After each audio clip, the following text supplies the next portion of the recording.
Oh, not fine. Number one.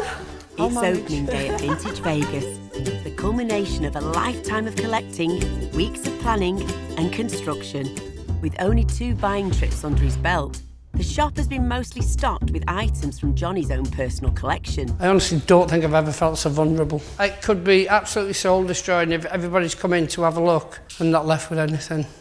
I'm just really worried about what people are going to make of it. You want to open your shop? And so, after last-minute tinkering and 2 hours later than anticipated, Johnny finally opens for business. We're open! Ha, ha, ha! You all right? With the shop filling up, there's no more space for nerves. It's time for Johnny Vegas to turn shopkeeper. One of the first items to get noticed are the racing horses from Johnny's lockup. They're off a cruise ship from the 50s, and it was a deck game. And you picked possibly the most complete one.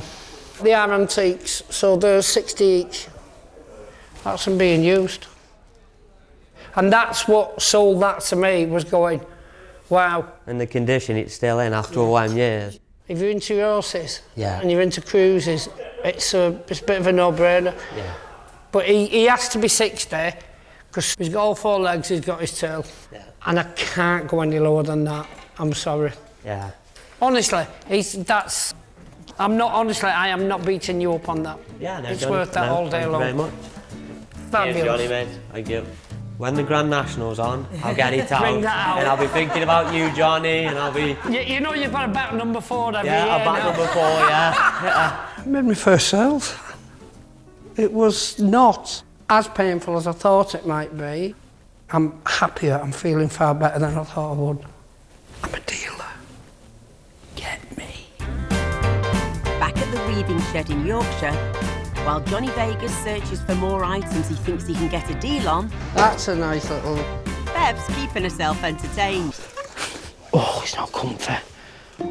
Like I say, I love Fairground stuff. Keeps in all your horses, and I'm going, you're buying for the shop. They're all original, the horses. Yeah, no, you can tell that they're nice. They were at a fairground in Ripon, which isn't too far away from here. I just like the artwork on them as well. And I think once you get something that's original, they've all been hand-painted, haven't they? Yeah. So this is a barber's chair. Yeah, so... That is absolutely fantastic. What's the age on that? Because that looks 1950s, relative. Italian barber's shop chair. Johnny now knows what he likes, but can he get it for the price he wants? You give me a price that you think you'd be comfortable with. I won't start low, don't want to offend you. You've got good Right, stuff. I'm a plain-speaking Yorkshireman. I like to deal with simpler. I hope I'm doing for if I take them both at once at 250. I'll accept that, 250. Sound. This 1950s machinist table and chair was purpose-built for mill workers in Keighley, West Yorkshire. I'm thrilled. The desk and chair, he's knocked enough off them for me to make something on them. Next item on the agenda, the Charles Italian barber chair, on sale for £225. That chair. If I can get 175, that'd be amazing. I won't get that. If I can get 200, he knows I like it. I think 200 would be a fair price. I just can't leave this. It's lovely, isn't it? It's a one-off piece. 225 on it. You throw me a price on that one.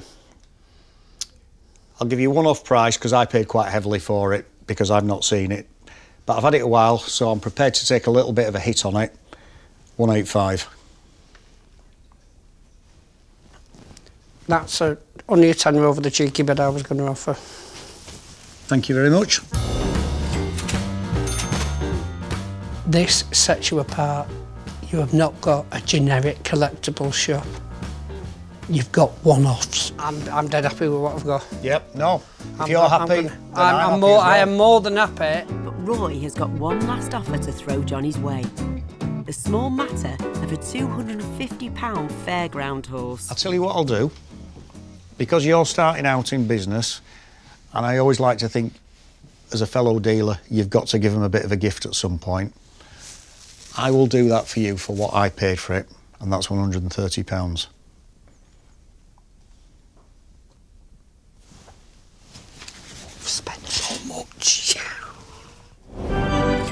found in Fairgrounds from the Victorian era through to the 1970s, this late 1950s model was scratch-made on site at a fairground in North Yorkshire. And I'm happy to do that because I think That's an absolute... at the Thank start you. of it, it's about building these relationships, getting something Definitely. going. You're a gentleman. Thank you. Right, well, best start packing up, aren't we? Well, let's get open. Should I go and open up? There's a queue of people waiting already. Hello. Feel free to mooch. Ask on the price. I'll be honest with you.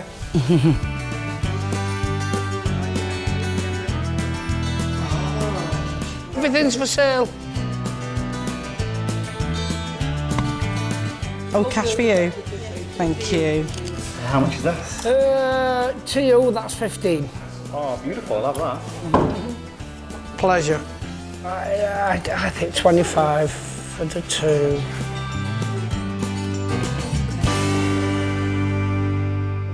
Seen something you like? We just have a question about this. We don't think we can afford it, but we feel like we'd really like to ask you about it. It is original, it is genuine. When you're saying you can't afford it, unless it's something really insulting as a price, you might surprise yourself.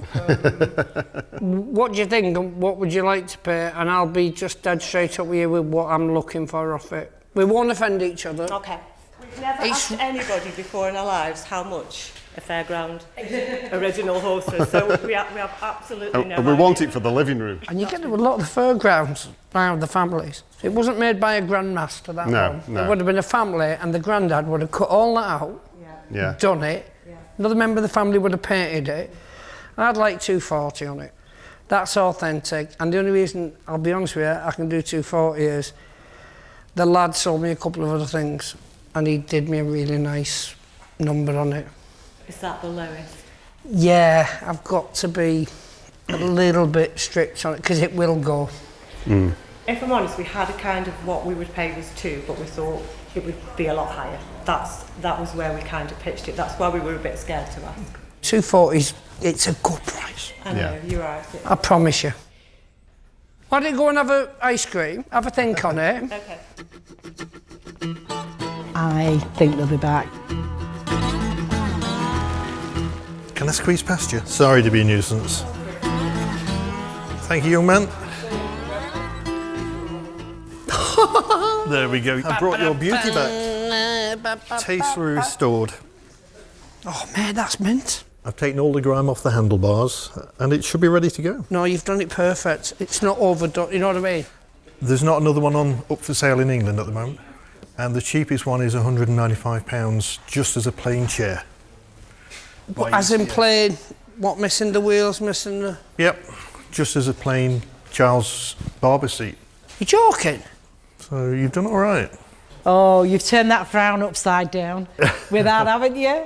He was gutted, wasn't you? Really was. Dave, that's No, fab. 'cause I loved it. I really liked it. I was Yeah, you were really downhearted when you opened it up, didn't you? You've done it absolutely perfect. Oh, Dave, cheers, Oh, we've got mate. the best neighbour. You're welcome. Thanks for that.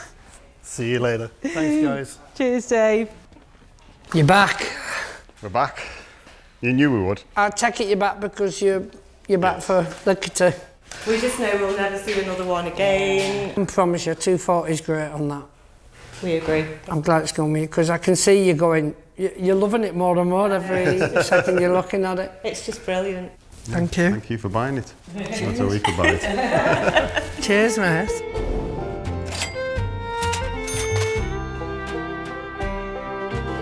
Oh, Thank you. Thank you so much. Cheers, mate. Very much. Thank you.